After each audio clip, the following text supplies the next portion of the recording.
Welcome to Smile Healing Institute channel. Today our topic is the ancient knowledge of revelation. And our guest speaker is Dr. Sunil Chhaya, sir. Welcome to our channel, sir. Thank you, Dr. Rashmi, again for this warm welcome. And it is really a privilege to be speaking about the ancient knowledge, our Indian ancient knowledge for that matter. Wonderful. Thank you. So what do you mean by ancient knowledge of revelation? Well, first of all, let me ask you one question. What do you understand by the word revelation? You have Manifestation? Yeah, manifestation, yes. Something that you reveal. Something you let out the ancient scriptures, which has been not projected in a greater way for most of the people around the globe. Yeah, because it's like that these ancient scriptures, they have got tremendous knowledge, and not many people are aware of it, have studied it, but those who have done it, they know that these are the ones which are nothing but telling us more and more about the universe and the governing laws of the universe. How to make use of these laws and how to manifest things in your life and bring it into reality is what revelation is all about, and that is what this ancient scriptures talk about. See, the scriptures run back from 10,000 years old. They're right from those days, and the they talk about exactly about how the whole system, the whole creation works, how it operates. They had all that knowledge, and the knowledge is already there. There are only a few of those saints or yogis that we call who were able to read those knowledge, who were able to get that into their minds, and take that information and put it on record in the form of different Vedas and those Vedic Wow. scripts. Yeah. Wow. And Sir, one of them, which is the latest, I would say latest in the sense that is not as it's latest means is about more than 5,000 years old, which is the Srimad Bhagavad Gita. And yes, that is the one which talks about the way of life. exactly. And why it is called Srimad? Because it is a narration given by the Lord himself, Lord Krishna himself. He narrates this to Arjun in on the battlefield in the Mahabharata. So that is the one which really talks about the way of life, how we should live. Yeah. Sir, you mentioned about human characteristics when we are discussing about this ancient knowledge of revelation in the past week or last week or something like that. Can you let us know in a simple manner what exactly is the human characteristic must be according to the ancient knowledge of revelation? Yes, yes. See, every human being is unique. Of We should course. first recognize and understand and become aware that we have some uniqueness within us. Now, that uniqueness can be in the form of your way of working, what you need to do, what is the purpose of your life. Like in the Bhagavad Gita, if we see that Arjun was a warrior. And Yes. what is a warrior? What is his job? Is to fight wars and battles and win it for the country, right? Or his Yes. side, whatever it be. In today's modern language, what is the work of a warrior? How can Arjun be related as an entrepreneur or a business owner? Of course. Yeah. So going by, so today also the same thing is relevant even today. And even today, like in those days, Arjun had difficulty in certain aspects, which were then explained through the narration by Lord Krishna himself, that how you should see things and how you should act on those things. Very true. Very true. The narration was in such a way that most of the things in his mind was crystal clear with a lot of clarity, sir. Yes. Amazing. Yeah. Yeah. In ancient Indian scriptures, what steps are spoken about the manifestation process? Oh, this is really awesome and a very important question. In fact, it's so important that this is the crux of everything. Very true. Everything starts from here. Yes. So even in the Srimad Bhagavad Gita, it starts from here. In the first chapter, there's a scene of Arjun coming into the battlefield, all set and all prepared for the war. And he says that he goes around to inspect the battlefield and see around. And when he goes to the center of the battlefield with Lord Krishna as his chariot driver, we can call him Sarthi, that we call in our language. And he, when Arjun saw that on the other side, one nobody else but his cousins, his uncles, his his gurus, his mentors, all these people around there. Can you imagine what happened to Arjun when he saw that? He simply collapsed on the floor of the chariot. He says, I can't fight this war. I cannot fight against my own people. And he was in a state of depression. His, he was couldn't hold his bow and arrow. He couldn't get up. He was trembling. His his voice wouldn't come out. His mouth had gone dry. So many things happened to him. But Impacted his psychology a lot. absolutely, that was the psychology that that worked on him. That even works with us today. In what It's way it works today? We make a decision which is something, getting something very big, and then we say, oh my God, how do I get this? Then you start getting into these psychological issues. So that's a barrier that we call. It's a psychological barrier. And Yeah. then somehow he gathers a little bit of courage and then he asks Lord Krishna, brother, how am I going to fight a war with them? Then Lord Krishna tells him, you see, what is your job? What is your characteristic? You're a warrior, a fighter. So what is the action that you need to take?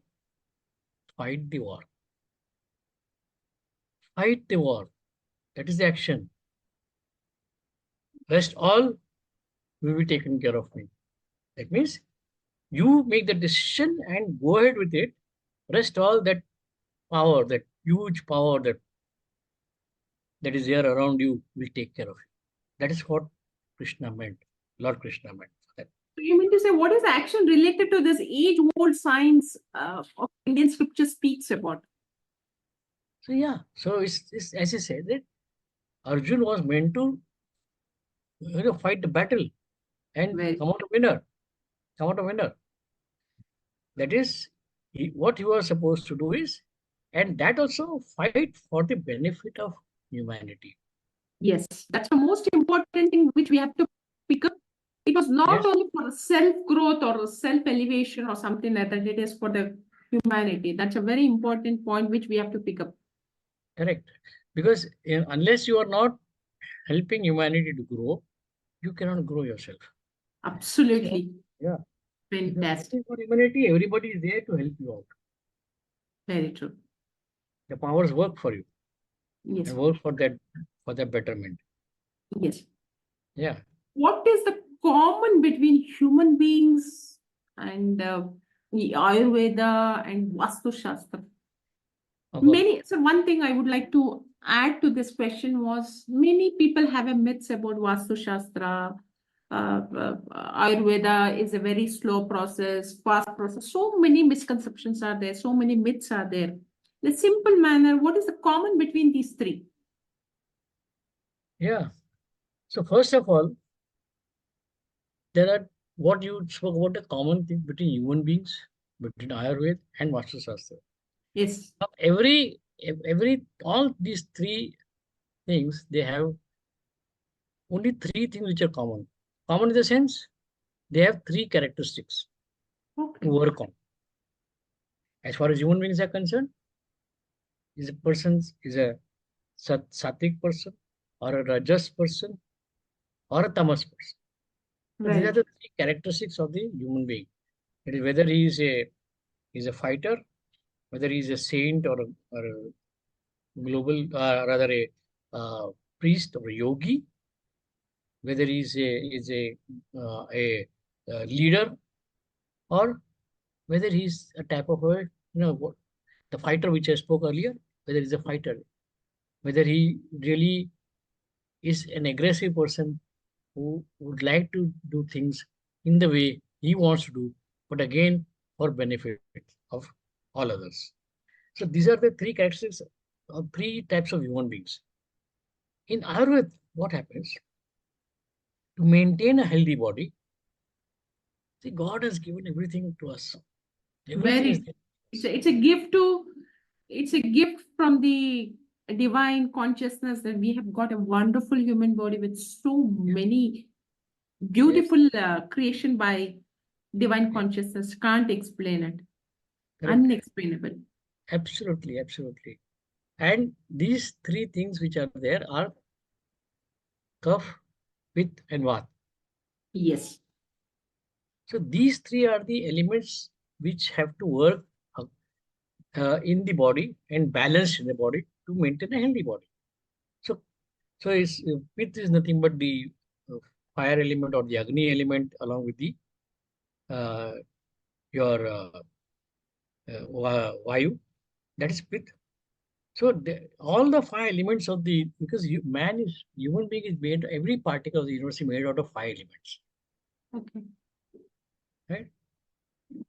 Which again, this is how these, when combined, the two combined together and bring out this three Kaph, Vata, and Pitta. If they balance, then the body remains healthy. In Vastu, what happens? The earth and the sky, that is the Akash that we call, they are fixed points. In between, there are three elements. And what are those three elements? That is Jal, Vayu, and Agni. That is water element, the air element, and the fire element. So three plus those two put together makes it five elements. Fine. Those five elements, if they balance even in space, you get a very good, you can live a very wonderful life. A healthy life with the help of the Ayurveda and this balancing of these elements in your space, which balances out the energies in the area, that will give you a life full of abundance. But before that, whatever awareness you get about your own characteristic, you have to take action as per that. Yes. Entrepreneur can take action on his business. He can take action on how to scale up his business. Whereas a chartered accountant or a company secretary can help that entrepreneur to file his returns and pay up the taxes. These two things cannot be put together. Yes. Like if I give an example, a very simple example. The one day a lion comes to a human being and says that I'm going to become a vegan now. I cannot go on eating whatever I'm eating. So he starts eating vegan food. What happens? He develops a lot of digestion problems. Correct? And then he comes back and says, "Oh my God, this is too much. How do you get people eat?" So the man said, "My dear lion, your job is to simply go out to the jungle, hunt, eat whatever that hunt you've gone after, that prey, and go and sleep in the caves. That is your job, and then rule the jungle. Your job is not to become a vegan." Then he understands that yes, what he says is right. So he goes back and does what he wants to do. So he is very happy after that. In the meantime, there come the sheep. We are all going on protest. A lot of atrocities happening with us. We cannot simply work. We will never now cooperate with you people. He says, why? No, no, we are not. We do not want to do anything. We simply want to live as it is. I said, okay, live as it is. Then what happened was, as the days passed, the sheep skin is covered with wool. That wool started, growing, and they were not able to walk.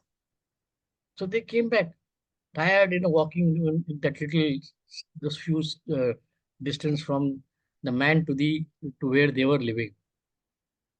They said, we can't walk now. Yeah, you will not be able to do that. Because what is your characteristic? Is to eat grass and allow man to shave off that wool which is helpful to mankind, to create to make sweaters and everything. And this particular wool that is growing on your body will again grow. So there will never be an excess. Like even our nails, we cut off our nails. Why do we cut off our nails? Because this is nothing but the growth of nails is nothing but the the uh, the dirt within you, or the cells that have died over every second. There's so many millions and millions of cells that die in the body. They come out in the form of either in form of nails, either in form of wax in the ears. There's so many ways that they come out. But we have to clean them. We have to cut these nails. We have to clean our ears. Everything we have to do. Otherwise, what will happen? You'll have such long nails because the process in the body, the biological process goes on. Very So, true. so everything has its own purpose. If you Very understand that, you yes. will live a life full of abundance and prosperity. Basically, the ultimate is the purpose of life is to lead a life of purpose. Absolutely. And above all, they have to know their own characteristics, their own personality traits, where it is leading to and how long it is leading to. I've seen so many people, they are running the show, they are portraying the show in a different manner, but they're inside something, outside something. So that will not sustain for a longer period of time. That's what my personal experience and experiential journey till this date. Right. So very interesting message you have given about the ancient knowledge of Revelation, sir. And I hope many people will get a lot of clarity about our Indian scriptures, which is one of the ancient knowledge, as you mentioned 5,000 years ago. And thank you so much for this wonderful information. And thank you very much for all the subscribers to be part of the channel.